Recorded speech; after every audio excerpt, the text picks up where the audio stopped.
But yeah, when a relationship ends, that doesn't mean it's a failure. I think when something is maybe a failure is when it doesn't go, is when a bomb goes off and it, is destructive. But I think something just ending and not working, people change, people grow. Welcome to Normalizing Non-Monogamy, the podcast where we interview incredible people from across the entire spectrum of non-monogamy to hear their fascinating stories. We strive to bring guests on the show who have a healthy approach to non-monogamy. However, it's important to remember that everyone does it a little bit differently, and the views and opinions expressed by our guests do not necessarily reflect our own. Additionally, we produce this show for entertainment purposes only. Please be aware that we aren't doctors or therapists. Consult a medical professional for anything regarding your health that you might learn about on the show. Enjoy! Welcome to episode 9 of Focus Fridays. We're Finn and Emma, and if you're new to the show and haven't listened before, this is not our normal format. Typically, we interview people and have them share their stories of exploring and navigating non-monogamy, and this is not that. This is different. We're specifically looking at a topic today and focusing on that, hence Focus Fridays. So we have 10 of these episodes. This is episode 9. And if you're looking to find the other 9 episodes besides this one, they are either already available, which obviously if you're on 9, the first 8 are available.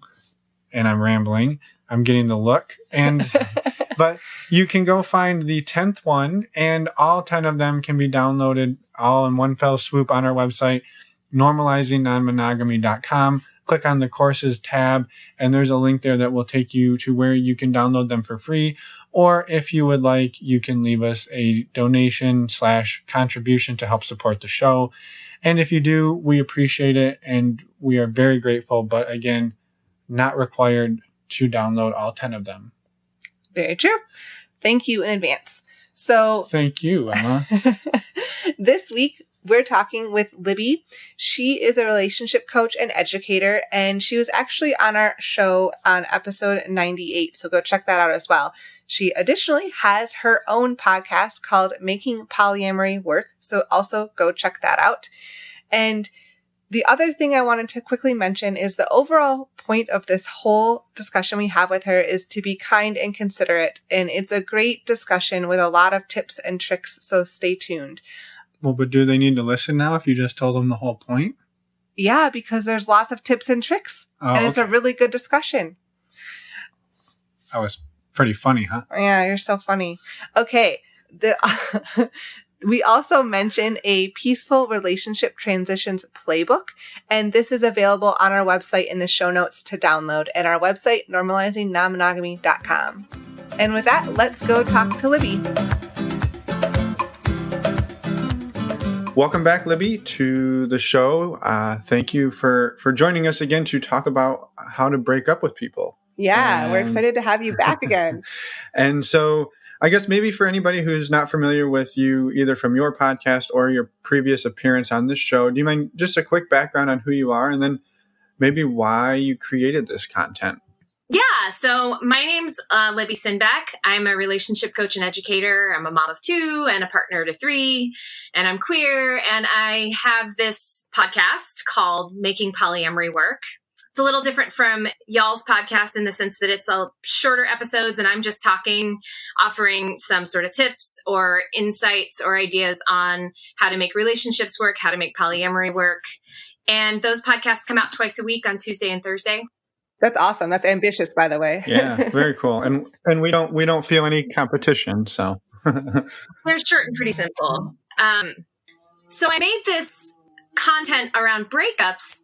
This was actually the first workshop that I ever developed, and the reason I created it was because I was having a lot of people in my shared community breaking up, and was noticing that it was just sort of rippling through all of our mutual friends and sort of causing people to take sides and causing a lot of pain for everybody and a lot of stress and processing and stuff. And I just really asked myself, and then I started asking a bunch of other people, could we be doing this better so that it didn't cause quite so much angst and pain, not just to the 2 people involved, although that for sure that, but also so that it didn't, cause a tight-knit community of people to continually like explode over and over again. So it was a really like a selfish creation in the sense that I was just sort of sad that to just see my friends and other people that I knew just sort of going through these very painful things and wanting something better. So I started out by just asking a lot of other people like about their breakup ideas and tips and thoughts. And, I had some of my own and then cobbled together and then did some reading and other things. And I cobbled together this sort of like breakup best practices. And I have also used this myself. I've given it to other people, like friends and who have been thinking about breaking up or have been going through a breakup and are looking for support. And I've shared the body of my knowledge and experience, and people have found it immensely helpful. So I created a workshop out of it. Awesome. That's awesome. And yeah. Oh, go ahead. I say, and to be clear, this is about, I guess we're kind of specifically talking about breaking up in a relationship, but that could also, it doesn't necessarily have to be a romantic relationship, right? Could you use this on like a coworker or a friendship where you needed that to end as well? Yes. I mean, some of the things here are sort of specific to established relationships that are acknowledged by other people. And some of it is stuff that you can use, with any kind of relationship transition. And I think the thing that I have found to be very true is that when any relationship goes through a fundamental shift in how the two people in it are relating to one another, the relationship they had is actually sort of functionally over. And there's something new now that you have to sort of acknowledge. So, some of the things that I recommend in the breakup sort of playbook, I've written this thing called a Peaceful Relationship Transitions Playbook. And some of those things wouldn't apply to like smaller transitions. But I think even when you're going from being a monogamous couple to being a non-monogamous couple, your monogamous relationship's over, your non-monogamous relationship has begun. And that's a big transition. Oh, yeah. That I think it can be useful to think about. This part of our relationship is ending and this part of our relationship is beginning. In long-term relationships, I think people go through multiple iterations with the same person, multiple relationships with the same person. And so I think there's something in here for people who even aren't thinking about breaking up at all, like as in terms of like ending a relationship and separating from that person completely. However, I will say that when I wrote this, my audience was primarily people who are in romantic relationships who are ending the romantic relationship and they aren't sure if they even want a friendship moving forward or not. Right. So it's a major sort of severing. But I, like I said, I think there's stuff in here for people who aren't severing a relationship, but are just changing the terms of it. Because I think that happens a lot in polyamory too, right? Like a lot of relationships can go from, intense and sexual to maybe not sexual. And we're seeing each other once a week, but we still love each other and we're still intimate and we might make out, but we aren't having sex anymore. And we're just hanging out like once a week. And that can be or maybe even like less than once a week, like maybe once a month or whatever, and that can be a big, people call that downgrading. And I sort of don't like that term because I just think that's so hierarchicalizing sexual relationships and hierarchicalizing quantity of time over quality of time. And, I just don't see relationships that way, but you could describe it as downgrading. Right. But that's still a major end of one kind of relationship to a new kind of relationship. And you do need to acknowledge the change and grieve it, and grieve the old relationship, embrace the new relationship, and maybe have a break in between, which is one of the things I recommend. Yeah. Well, on that, maybe let's jump into it. And I don't know if it's step by step, but how do we get started if we're trying to break up? Not that we are. Well, again, I think that it's important to think about, that there are lots of different ways in which you can break up with somebody. And it's important to think about, what are the things that are sucky about that, right? Like, what are some things for you guys that just like, you look at breakups and you go, man, those suck. I don't really want to engage in one of those. Like, what sucks about them for you? It's awkward. You don't want to hurt somebody's feelings. You don't want to be lonely yourself. You're afraid you're going to be, lonely, ostracized, left behind. Yeah. I think sad. I mean, that's a normal emotion, right? I think when something shifts, you might feel sad about it, but it's sometimes scary to feel vulnerable in those instances as well. Yeah. What about like when someone breaks up with you though? Like, yeah, you might be angry. Yeah. Yeah, you feel like you're not good. Like there was something wrong with you. You did something wrong, or you're not good enough, or there's somebody better than you. You feel rejected. Mm-hmm. Yeah, that's a good term. One of the worst things about breaking up, for a lot of people at least, is being blindsided by it. And I think like one of the things that people sort of do with breakups, which I just don't understand, is they tend to do them sort of impulsively. You know, like you start this conversation and you're not intending to break up, but then you sort of reach this impasse maybe in the conversation, or you reach this point of contention that you don't feel like you can get past. And then like maybe just all of a sudden you're like, okay, now I guess we're going to break up.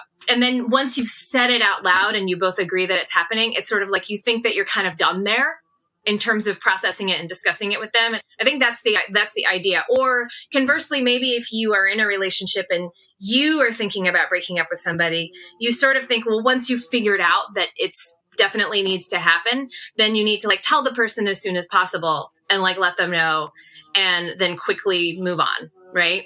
I think there's this idea that that's how it needs to happen. I think that when you do that, when you sort of say, okay, well, now we figured it out, let's just do it. Now I figured out that I'm done with this person, or that this relationship isn't working for me, so now I have to end it. And then you just go ahead and end it. I think that contributes to some of those feelings that you're talking about, like because it's such a shock, or it feels like you don't get to have any time to like unravel it together. Like I think it's sort of like the difference between picking apart a seam of two things that are sewn together versus just ripping it apart. Yeah. Well, because you don't want to be too abrupt with it. Like that's, like you said, it's shocking. Yeah. Well, and I think like that leads people to get super triggered and emotionally overwhelmed and more likely to engage in some of these behaviors that can make breakups really suck.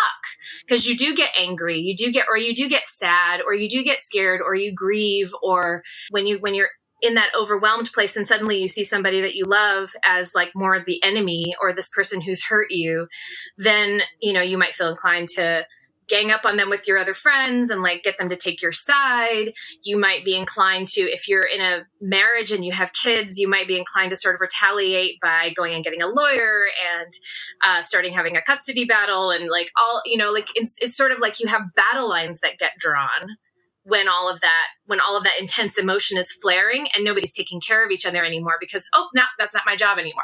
Right? Yeah. But that really stinks because not only is it bad for the couple in question, but then it's sort of like that. It's like a bomb going off and then shrapnel just goes everywhere and it hits everybody. And, you know, I've just seen it too many times and it's just heartbreaking. And I get those feelings of loss and feeling tossed aside, feeling that somebody suddenly doesn't care about you anymore when they promised that they would.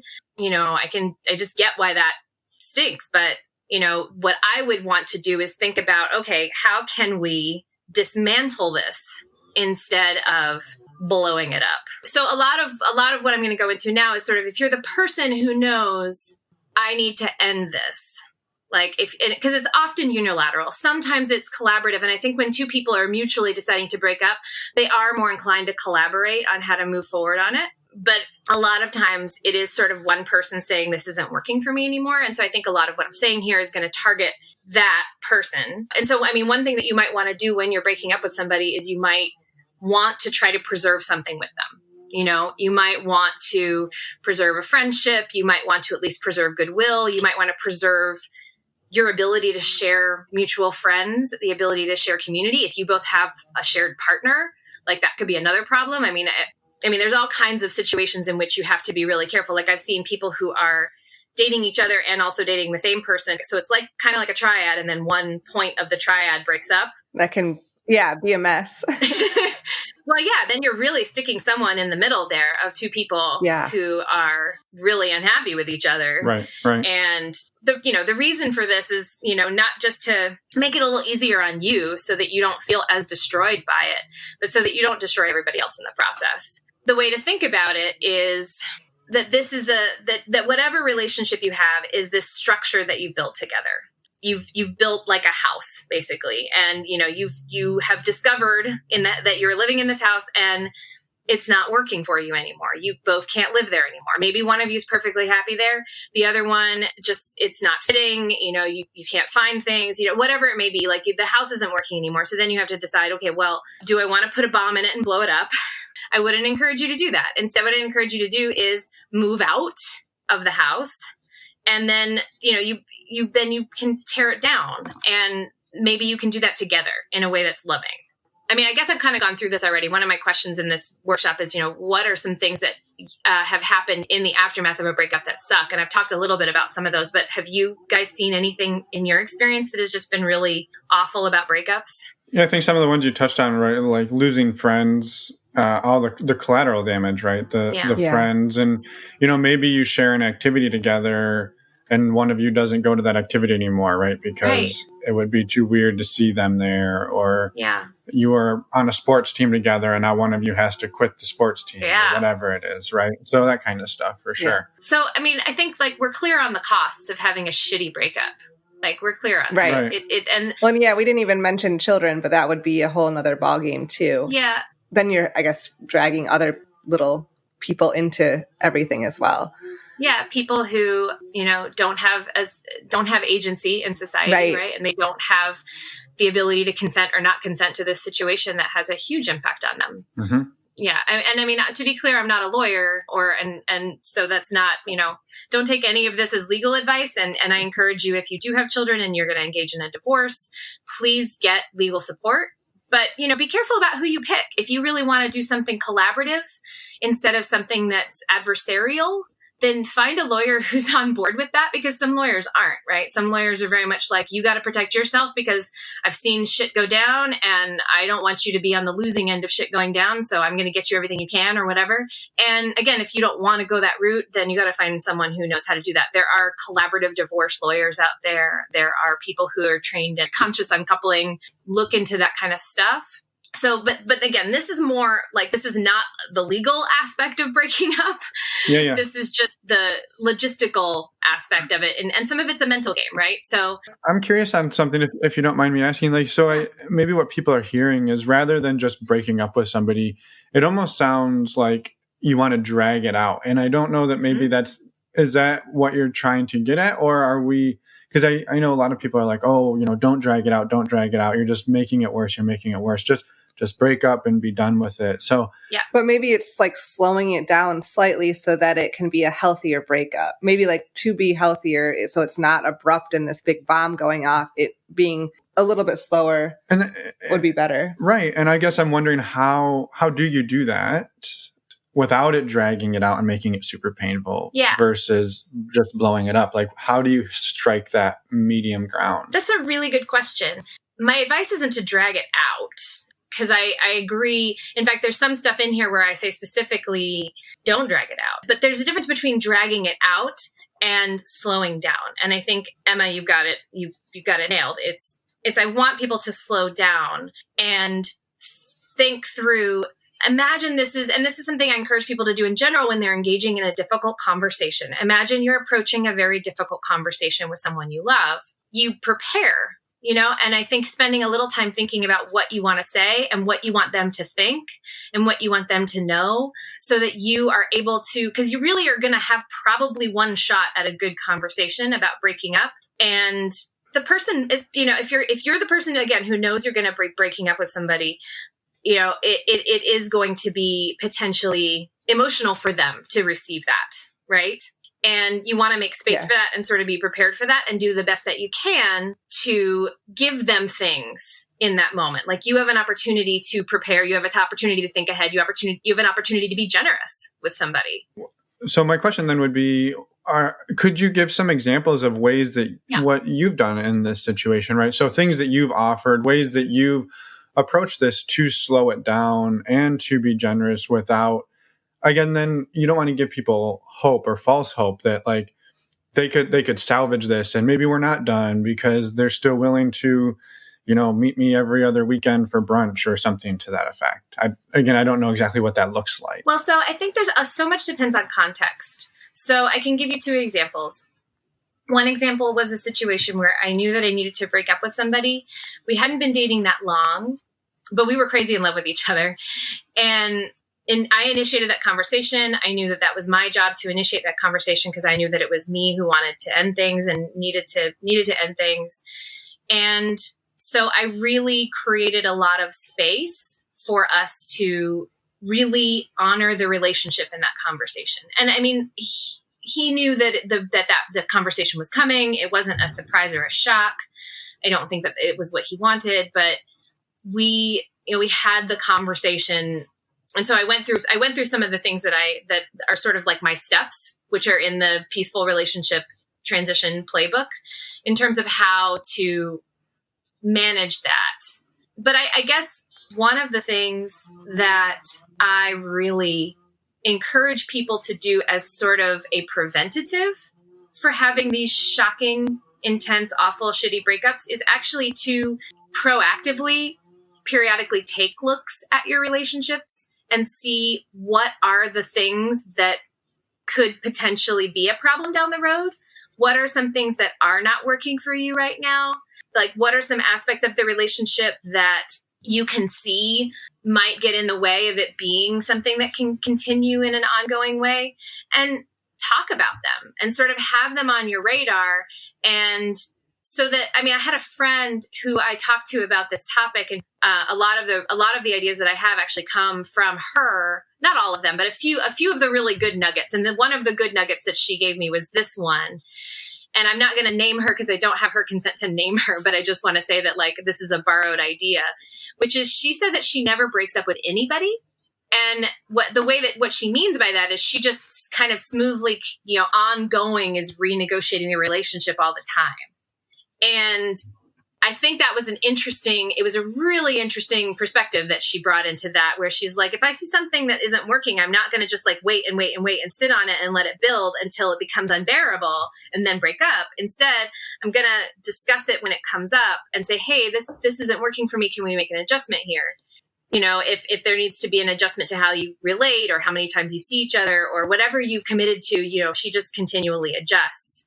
And I think that was a really wise perspective in terms of like being able to be on top of a relationship. And I would say that I've done that. One of my relationships sort of hit a rocky point a while ago.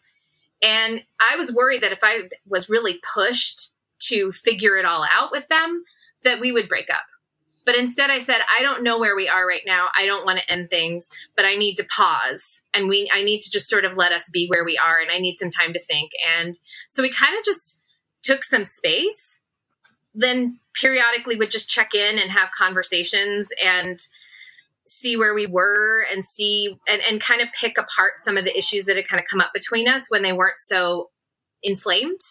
And that really enabled us to actually continue our relationship and renegotiate it and recalibrate it.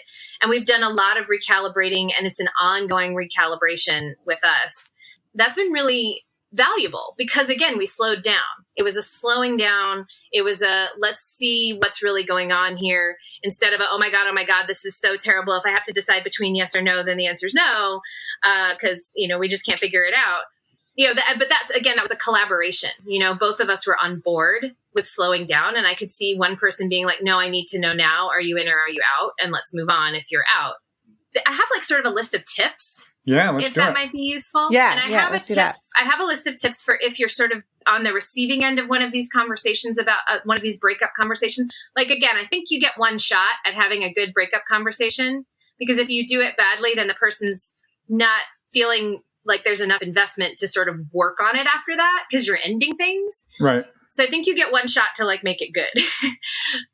But unless you screw it up so bad, you get back together and then you get to do it again later anyway. Yeah. Oh, aren't those fun though? Those on again, off again relationships that just are an ongoing series of bomb explosions.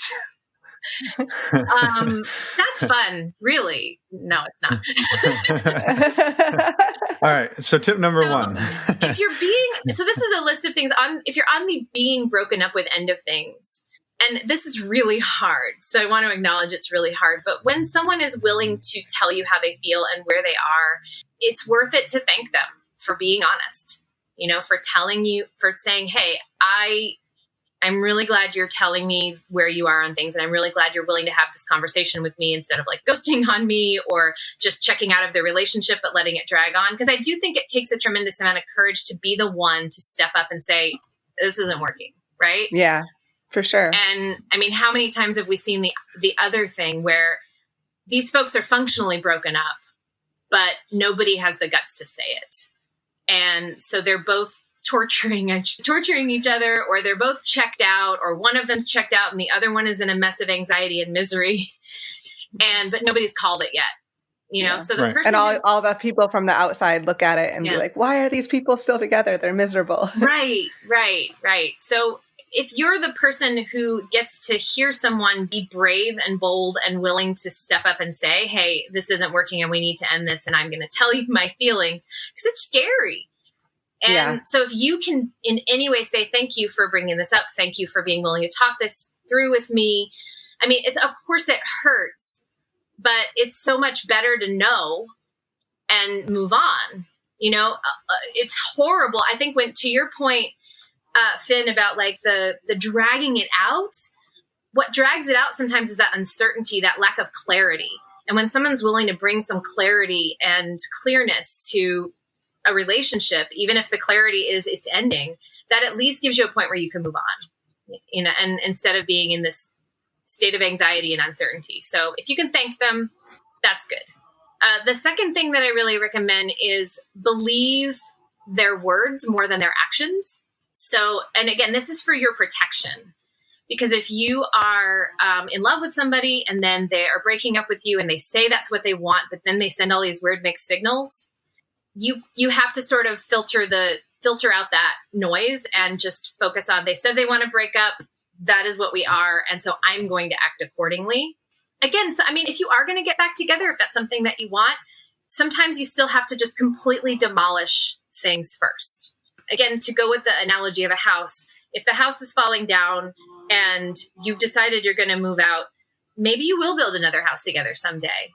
But the one that you had, if you just try to fix that one up, you've already been trying to do that. It's not working. You got to tear it down and just let it be torn down. And then if you want to build something new, you can pull out a blueprint, pull out some materials, and start making something new together. And I have done that too. And I think it's great when you can do that, but you have to destroy the thing that's broken first. If you're, you know, so that's my tip there, is just if you just move on when someone says it's time to move on, even if they're not consistent about it. And so then the other third piece of advice that I have is don't press too hard for details around why beyond what the person's willing to tell you. And that is, again, just for your own protection. Whatever the person is telling you, if they're following my instructions, then they will have thought it through, and they will have thought through what's the compassionate information that you need to have so that you can move on. And all the random shit that's in their head that you don't need to know, you don't need to know. Because you don't want that person in your head criticizing you. You don't want that stuff in your head swirling around. You don't want to say, well, but I could fix that. You know, you have to accept what they're saying and not fight it. And the more you seek out information from them, the more it's just going to give you something to torture yourself with. So I just encourage you to trust them. Right. Well, and it sounds like by doing those things, these tips that you're saying may be very, very difficult, but you're also creating that safe space for that person that's breaking up with you.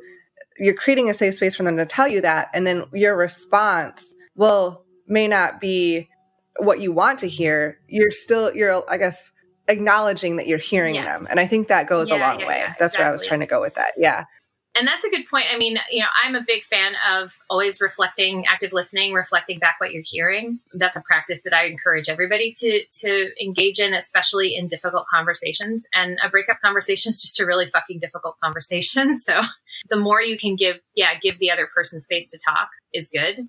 So that goes to my next tip, actually, in terms of like not fighting with them. Don't argue with them when someone's breaking up with you. You know, you don't have to accept what they're saying about you as true, because they might be wrong. You know, they might be making up stories about you in their head that aren't true.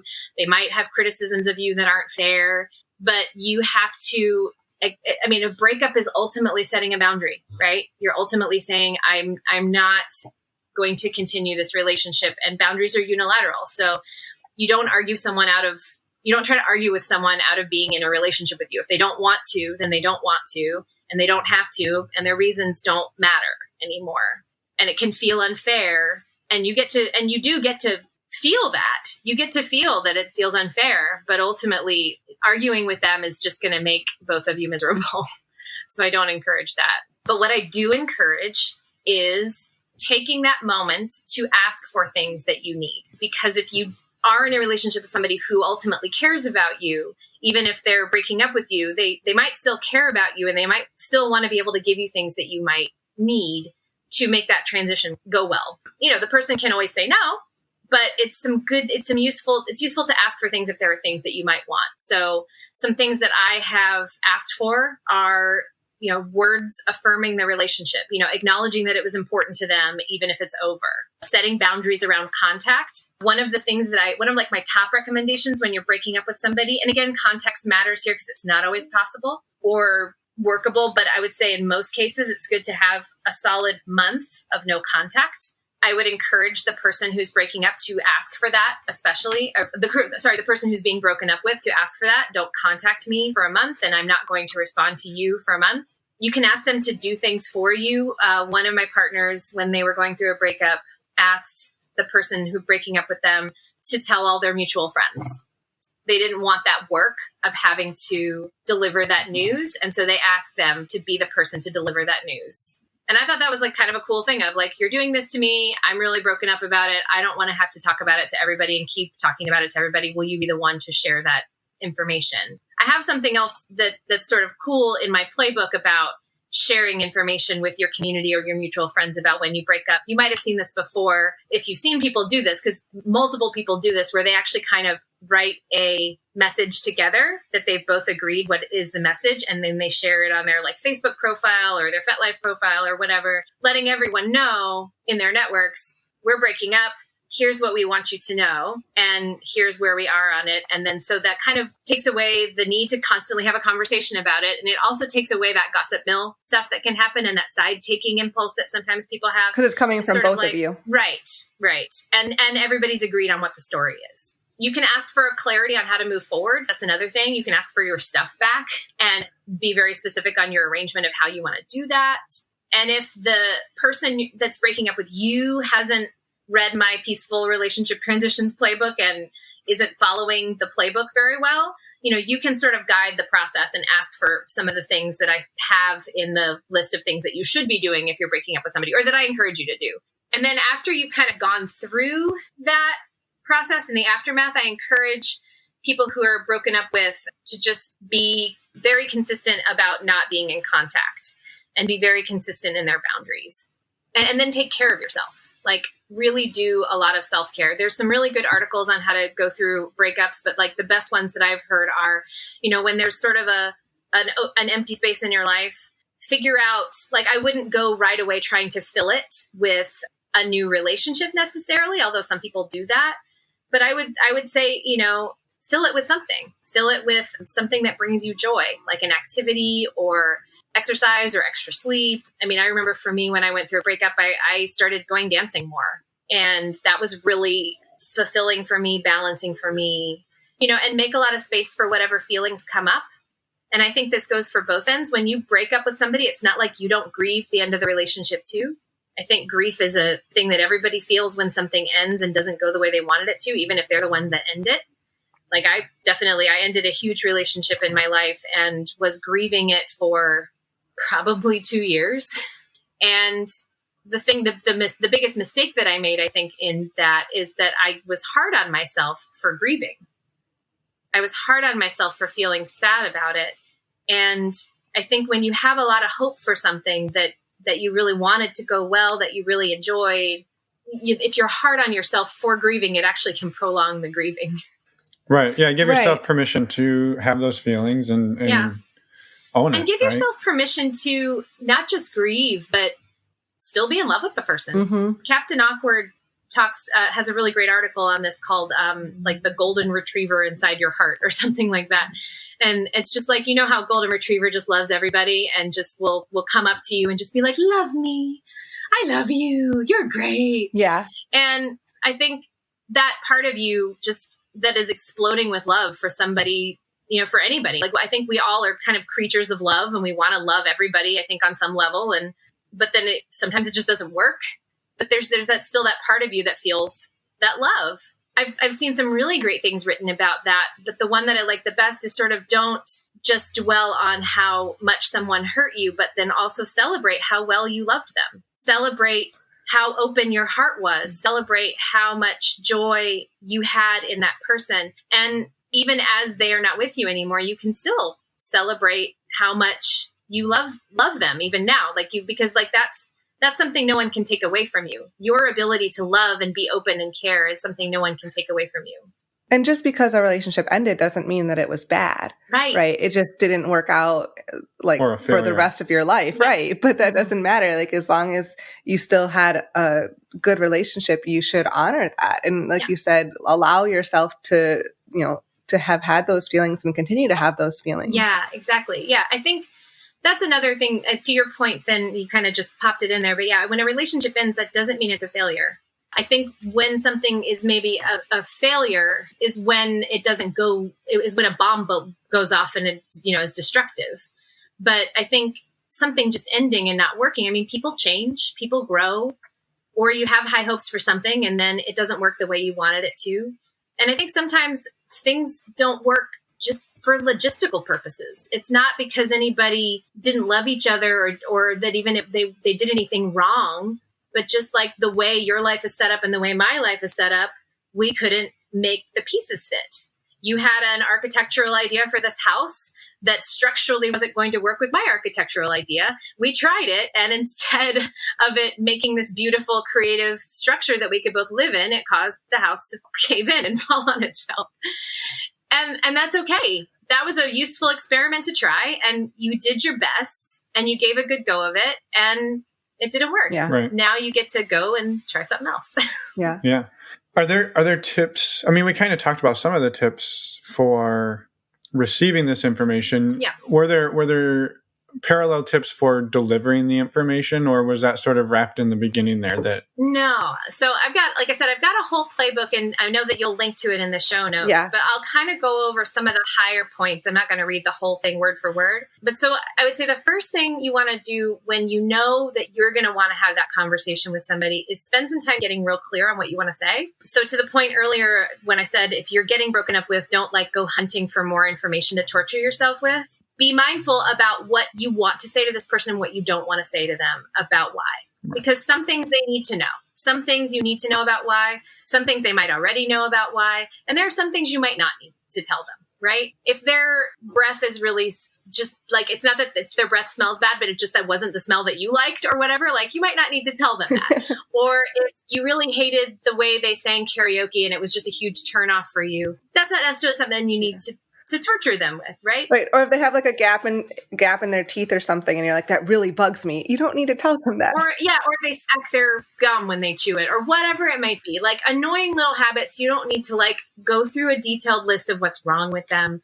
That isn't kind. And the goal here is kindness, ultimately. Right. Well, and some of those things may be things that other people find endearing or are a huge turn on. Maybe not some of those things you mentioned, but there may be some things about you that are just inherent that you can't change, that, that somebody else is looking for that thing. And so to point that out as a negative when it's really more on the person who's ending the relationship, it's their inability to reconcile that, not because you have that trait. Yeah. I mean, we all get to have preferences and things that don't work for us, but it's useful to stay humble about that. Yep. Right. So the other thing to that point is leave space in the conversation for that no one's wrong. So don't blame yourself and self-flagellate, and also don't blame the other person. You can just say what I said earlier, which is this just doesn't work. It's just not working, and it's not working for me, and that's not your fault. But don't do the it's not you, it's me, and don't do the it's not me, it's you. You can just say it's just not us, right? Mm-hmm. I mean, in any kind of difficult conversation, I really encourage people to get away from blame as a framework. Yeah. Because I don't find it useful.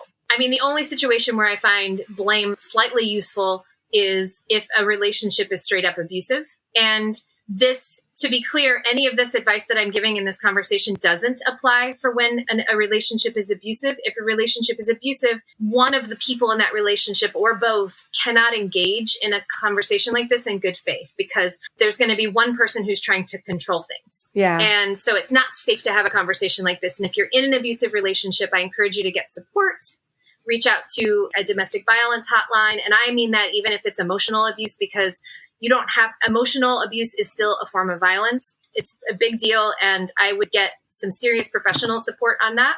Don't use my playbook because it's not safe. Yeah. Thank you for noting that.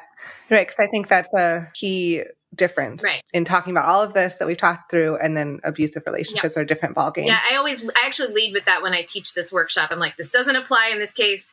You just need to get help and get safe. Right? It's really important to get help and get safe. But in this case, when we're talking about two people who are just not working, it doesn't have to be anybody's fault. Also, another piece of advice I have is don't center your need to be liked and to come out looking great in this conversation. You need to leave a lot of space for this person to be hurt, angry, resentful, wanting you to die in a fire. And because those are the kinds of feelings that might come up, and you need to be able to let that go and let that person feel whatever they're feeling. Because if you don't, then you're going to do things. You're not going to be able to hold to your own boundaries in the breakup if you're centering your need to be liked. Yeah, and you're also going to be putting a lot of blame on them, right?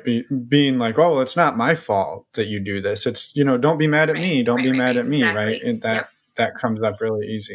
And then the other thing, and I think this goes both ways, when a relationship is over, at this point, your investment in that person is significantly reduced. So you don't want to try to facilitate the other person's personal growth at this point. And I've seen this happen a lot. When someone is breaking up with someone, they want to be able to give them some tips on how to do better in their life moving forward. And the typical response to that is, what, guys? Fuck you. Yeah, right. Go fuck yourself. Tell me, you're ending things with me. Don't try to tell me how to live my life moving forward. So those are kind of the things that I advise. And this is all just beforehand. Think this through beforehand. Get clear on what you want to say. And here's some things not to say. And then you want to just set the container for the conversation. You want to let them know that you want to talk to them. You want to get their consent. You want to find a good time. And I don't think some people would quibble with this. I don't think it's a terrible idea to say that I need to have a serious conversation about this relationship. They might stew in their anxiety before it happens, and they might demand that it happens right away. And I think it's okay in this case to slow down again and even let someone stew in their anxiety for a minute while you wait for the good time, because you get one shot, I think. For it to be good, you could potentially have subsequent conversations, especially depending on how entangled the relationship is. You might have to have subsequent conversations about how do we handle this aspect of our breakup? How do we handle that aspect of our breakup? But, it's okay to give them a heads up, but that you'd want to have a conversation about it. But you do also want to honor their time. And this is where I think it's important. If it's a long distance relationship and, don't invite them to fly out to visit you to break up with them, because I feel like that's pretty disrespectful of their time. If you have a relationship with somebody that you see once a month, but you text message each other a lot, I think it's okay to break up over text. Because if you only see them very rarely, but then you are taking up that chunk of time that you have that they could be spending doing something else just to break up with them, that might not be kind. They're so excited to see you for that one weekend a month. And then you're like, by the way. Yeah. So the goal here again is to be kind and be respectful. And so, yeah.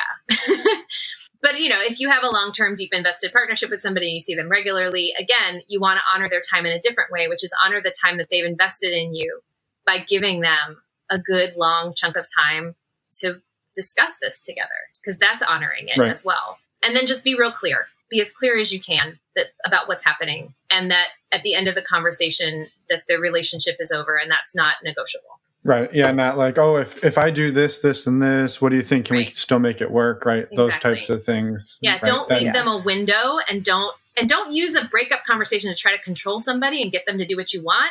That's really not cool. Threatening the end of the relationship. But if you do this thing, then maybe that's awful. Just be clear. Don't leave it hanging. Let someone move on. Explain the reasons that you mapped out. Again, we talked about that earlier. Just figure out what you do want to say. Don't say what you don't want to say. Don't let the person pressure you into saying more. Just say the things that will be kind, and practice them if you need to. And then this is actually the most important step, is the negotiating the aftermath.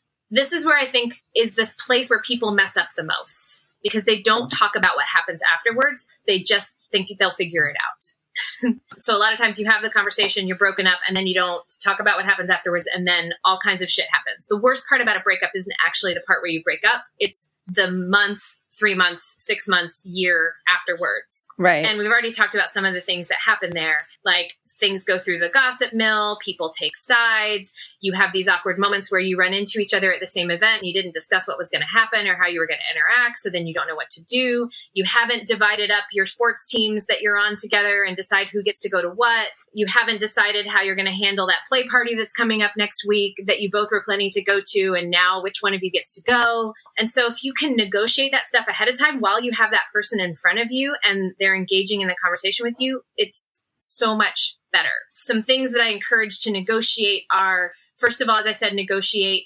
contact afterwards. And I encourage, wherever you can, a long break of no contact. And some people have really pushed back at me when I say, look, don't text, don't email, don't call, don't see each other, and don't interact on social media for 30 days. They're just like, 30 days, that's so long. And I'm like, no, it's not.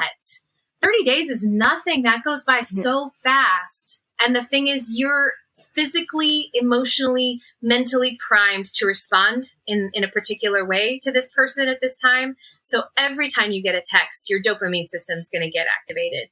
Every time you see them, you're physically going to have all the physical symptoms of being attached to them, being in love with them, being attuned to them. And you need to have some time to work that physical stuff out of your body. And so it's sort of like, think about like you're going into a detox.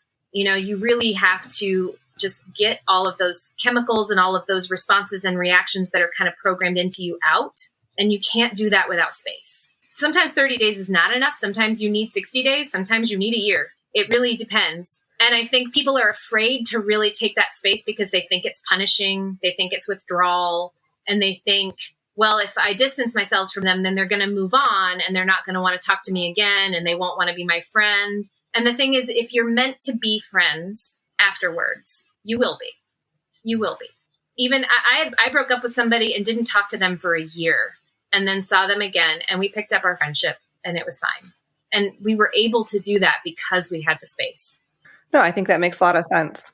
It goes against sometimes what you might want. Right. Like because you're hurting, you want to reach out to that person. You want to write those emails. You want to and send those messages. And I was reading through the information you sent before we started recording this, and you said it's okay to like write those emails that you want to write. Yes. But save them as drafts and don't ever send them. It's so good to do that. And you can also save them as drafts and then send them a year later after you've connected again. You can read back over them. Yeah. And if there's stuff you really needed to say to that person, you can say it later, but you don't need to say it right now. Right now you need to heal. And it's sort of like a wound. You can't heal a wound if you're constantly agitating it all the time. You have to slap a Band-Aid on it and leave it alone so that it can heal. And that's the same thing here. You really gotta take the space. I'm sorry, I belabor this point, but it's so important. And the thing is, I think people are afraid that they're going to be forgotten about, or that if they don't keep the attachment alive, then the person's just going to drift away forever. And if that's true, if you really had to keep poking them all the time to keep them remembering you and caring about you, then that's a sign that relationship needed to be let go of anyway. Trust, faith, heal. But also it's useful to negotiate while you're healing and grieving to prevent that gossip mill, because sometimes even if you're not in contact with somebody, you could hear something about your ex-partner that could really hurt you, or you could hear something about what they're saying about you or what have you. So you also want to negotiate the story you want to tell to your friends, your mutual friends, so that you're not doing this thing called grave dressing, which is you telling your version of the story, which paints the other person in a really unflattering light. The thing is that harms you. And it also, like I said, it harms the other person substantially. It can harm their friendships and their relationships. And it just can be really harmful to trust in the community in general. So the more you can create a story together that you mutually agree on, and that you know, okay, I know what my partner is going to tell, what the story that they're going to tell, and they know what the story I'm going to tell is. So now we don't have to like worry that we're going to try to hurt each other through other people after the fact. And another piece of that in the aftermath, like that you can do with your friends, is ask not to hear about your partner for those 30 days, right? Like, because you don't want to hear about what they're doing. If you saw them, you know, screwing someone at a play party, you know, you don't want to know who that is. Like, just, but don't expect your friends to automatically know what you want and don't want. Again, explicitly tell them, I don't want to hear about so-and-so. So that's another thing I encourage. And then it can be useful to also agree on who's going to tell who, right? You know, right. Especially for intimate people. Like if you have a metamor that you're both close to, one of you is dating that person, the other person's close friends with them, you might want to decide who's going to tell that person. If you have close mutual friends, who's going to tell those people? And also, if there are people who are closer to the situation who might not get sort of the PR release version, they might get a more intimate version because they've seen more of what's been going on. You, again, might want to agree on what that message is so that you know. It's useful also to have people who are identified to each other, who are the people that you're going to say all your shit to. Have like a designated, this is my confidant. This is on team Libby. It's not on team anybody else. They're not on both of our teams. This is not a neutral party. And I'm going to tell them all of my stuff that I'm not going to tell anybody else. This is the person who I'm going to say, I wish that person would die in a fire. This is the person that I'm going to say, you know, man, it was just torturous being with that person. I mean, like whatever it might be that you're going to say. Have that safe person, I guess, that you can confide in, but not do that to everybody. Right. And you want to know who that person is so that when you're at a party and you see that person and they're giving you a look, you know, oh yeah, that's why. It's because that's that person that's my ex has been processing with. And I'm just going to give that person a lot of space too, you know? Yeah. It's good for both people. Like you said, for both people that know who that person is. Exactly. And that. Right. Yeah. Right. And it's very important to your point, Emma, that it's not everybody. I would say you get max like 3 people. But if you're going around processing with anybody who will listen, that's really not fair to your partner or your ex-partner. No. It's really not fair to them. Yeah, for sure. To the next point, discuss how you're going to share space if you have a shared community. So negotiate which parties you're going to go to. One of the things that I worked out with my one of my partners, ex-partners, was I said, okay, you're a little less outgoing and social than I am. So if you RSVP to an event and I see that you've RSVP'd, I just won't go. And like, I just made that agreement with him. And I was like, wherever you want to go, I'll let your choice take priority over me. Because he was just a lot less social. So I wanted him to have the social spaces that he wanted. Right. And I think that's really important because I've seen people sort of one partner or the other partner sort of race to the RSVP to RSVP first. And then the other partner just feels like they can't go to any social events. Yeah. Yeah. So, well, I would imagine too, you can also negotiate the statute of limitations on that, right? Like you don't have to do that for 7 years. You know, maybe it's for the first year. That's what you do. Or the first 6 months, right? And then have that conversation with them and be like, hey, would you be okay if we both showed up at this thing? You know, that type of conversation. Yeah, I would say mostly you're negotiating that just for that time of no contact when you're not going to be discussing it and negotiating it. And then, you can definitely revisit it and see how it would feel to interact after you feel like you can be around each other. Which goes to, I think that it's useful to have a plan for how you're going to reinitiate contact after you've been out of contact. Decide, are you going to email each other? Who's going to do the emailing? And then leave space for the possibility that after whatever set amount of time you've agreed to be not in contact, that you can say, I still need more time. That needs to be okay. Yep. You know, it's not like, oh, we've checked off the box of 30 days. Now we have to go and be at the same parties again. And now we have to be on each other's social media and all that stuff. It's like you get to say what feels right for you. Social media, by the way, I can't say this enough, which is really don't, at the very least, unfollow each other, if not block each other. People sometimes take up being blocked on social media as like the ultimate like shunning. And I think you can block someone for your own mental health and well-being or for the other person's mental health and well-being, just to not have to see you and interact with you. It can be a protective thing, not necessarily an attacking thing. And it can change in the future too. Yes. It's not a forever thing. Exactly. Yeah. None of these things are forever things. But in the time that you need to heal, I think it's just really important to have space. And social media can be such a mindfuck sometimes, right? Like you see pictures of someone having so much fun or you see evidence that they got invited to something you didn't even get invited to or whatever. And it's just so much better to shut that off. Well, or the ultimate, which would be you break up and then 2 days later, Facebook wants to make an album of your memories from the last 7 years. Like, remember the time you guys did this, this, and this? And you're like, fuck. Yeah, exactly. Yeah. And unfortunately, like Facebook will actually, if you tell Facebook you're in a relationship with somebody and then you tell Facebook you broke up, which you can do if you're monogamous, right? You can say, you can change your relationship status. Facebook actually won't do that to you. But that doesn't work when you're non-monogamous because you can't declare you're in a relationship, I don't think, with like 5 people and then tell Facebook that you're broken up with them. And also, I'm not sure that you should give Facebook that information. Right. Yeah. But yeah, so I'm a fan of the block. I'm at least a fan of the unfollow.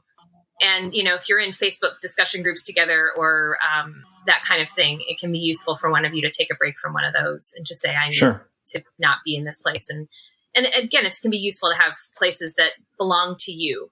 Mm-hmm. And so I encourage you to also ask your friends who, if the social hub type people who are doing a lot of the inviting and organizing activities, to say, hey, can I have an invitation to something where I don't have to negotiate it with my ex? Yeah. So I can just be at an event and not worry about having to run into them, and vice versa. Like, hopefully you're being generous with each other in these situations and you can trade off and share. But I think it's really good to have spaces that belong to you or that feel safe to you.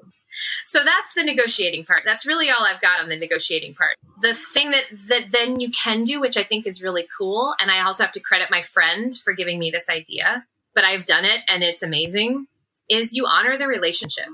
You can thank each other for the time you've had together, appreciate each other for the things that you were to each other, grieve together if that feels like something that would feel good, like cry with each other about how this isn't working and how sad you are, like acknowledge that with each other, talk about happy memories you had. You can burn stuff together. Like you can make a little ritual burning. That's something you could do together. You can return each other's stuff and thank them for the things that you gave each other, that you had together. You can talk about what you'll miss, talk about hopes that you had that you're sad will never come to be, and then talk about what you've learned and how much this relationship impacted you. I think that's really powerful to, again, create this sense of meaning. Then it doesn't feel pointless. It doesn't feel just heartbreaking. It feels like it had a purpose. It gave you something valuable. And you'll always know, like I'll always know that I taught such and such this thing, or I introduced them to this musical artist. And that's something that will always be a part of them. And therefore I'll always be a part of them, even if this relationship isn't part of them anymore. Mm-hmm. Right. Yeah. Like if you went to a concert together, every time you hear that music, it might trigger that memory of that person, but that's a really wonderful memory. So it's a good thing. Be. Yeah. I mean, that's the goal, I think, there is to just, instead of, being angry, have a moment of like just standing at the graveside of your relationship and have a little wake for it, And then if you want to, you can talk about like what you might like in the future, what might be possible with a detachment from outcome. So you can say, I don't see us being friends. And if that's something you feel, then be clear about it. Or, I could see us being friends, but after a long break. You don't want to dangle hope at people though, because that's really not cool. And that's another reason for the no contact, because I feel like I've seen this a lot with people who, again, they want to be liked. They want to maintain this friendship, even though they're the ones that broke up with somebody. But every message that the person that they broke up with gets is sort of like dangling hope at them. And so you don't want to do that. You want to make the opportunity to heal. And then you want to end the conversation, at some point you want to end it and really end it. And I really don't recommend things like breakup sex or breakup kissing or breakup sleeping over. I don't recommend those things. Feel free to do them if they work for you, or do them with somebody else. Yeah. If you have other partners, have breakup sex with them, and don't check in on each other and caretake afterwards. Don't be like, oh, are you okay? Right. No, you're done. It's not your job to caretake with them anymore. It's not your job to check on them. And if they're not okay, what are you going to do? Right. You can't make it better. Right. And then take care of yourself. Take care of yourself. Reach out to the people you need to reach out to. Do things that bring you joy. Do things that are indulgent. Eat a pint of Ben and Jerry's and feel no shame about it. Take a bath with cucumbers on your eyes. But take care of yourself. And some of that is get sleep, eat good food too, and get healthy touch from people who love you, process as you need to. And, you know, you don't want to wear people out.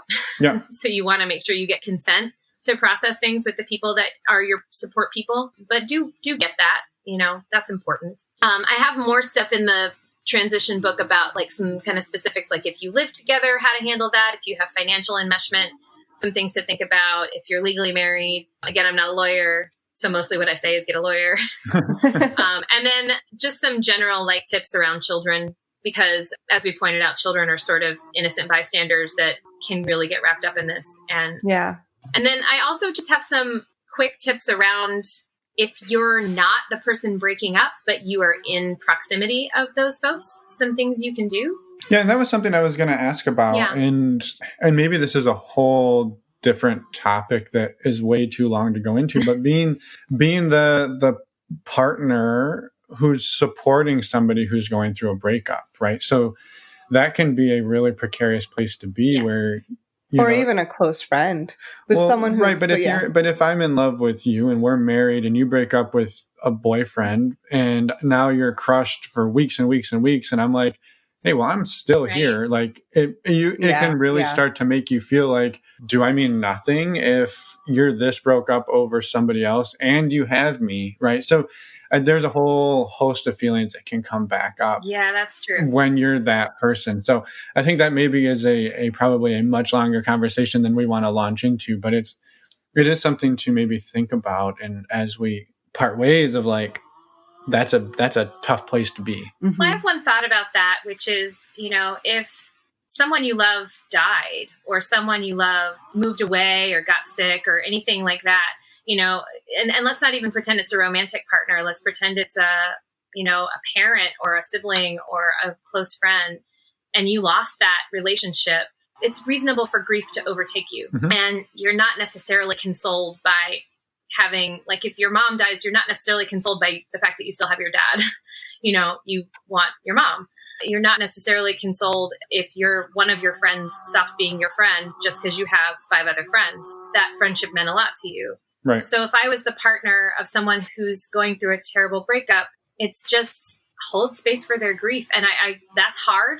There's that ring theory of support around grief. Have you heard of that? Mm-mm. No. It's this idea that if you're in the center of the ring, you're the person who's going through the difficult thing. So if you're going through the breakup, then you're the person who's going through the breakup and you're grieving. Then there are rings of support out of it. And if you're the partner of someone who's going through that, then they are going to dump out to you. And if you're feeling pain about their pain, you don't put it on them. You bring that out a level. Someone else. You bring that out to your friends or your circle. Mm-hmm. And then they dump out, it's a dumping out and then putting support in. Yeah. Because you can get worn out. Absolutely. You can get worn out hearing about your partner's grief and being loving and supportive and holding space. And you might want attention and care and you might not be getting it because they're too, distraught. But I think that if you push, to my way earlier point, if you push yourself to get over it, and if your partner's pushing you to get over it, that actually makes it have a tighter hold on you. Right. That's just how feelings work. I think that it sucks, but like if you stuff them or wrangle them, they just sort of get a tighter grip on you. And so the more you can breathe and let them flow through you and acknowledge them and name them and hold space for them and have conversations with them, the better, the easier it is to heal. Right. So that would be my advice there. And just in general, like community members, take care of yourselves, dump out, not in, set limits, and as a partner, you can set limits too. Like you can say, okay, I'm willing to process this with you. Okay, now I'm tired. I need a break. I can't keep processing this breakup with you right now. It's kind of wearing me out and I don't want to get resentful. I don't want to get irritated. I don't want to get angry. So I'm going to need a break. Yep. You get to have that. You don't have to be endlessly willing to have 5,000 conversations about something, but don't put it on your partner to not want to. Right. You set the limit, let your partner feel whatever they feel. And if they need to go find someone else, they can go find someone else. Yes. Yeah, for sure. For sure. Awesome. So, yeah. Well, in the interest of time and not taking up your whole day, I could talk about do you have any other... We're breaking up with you, Libby. Oh, it's okay. Thank you for telling me. Do you have any final thoughts or anything you'd like to share before we wrap up? I mean, the main key points I want people to take away are think a lot more about this before you do it.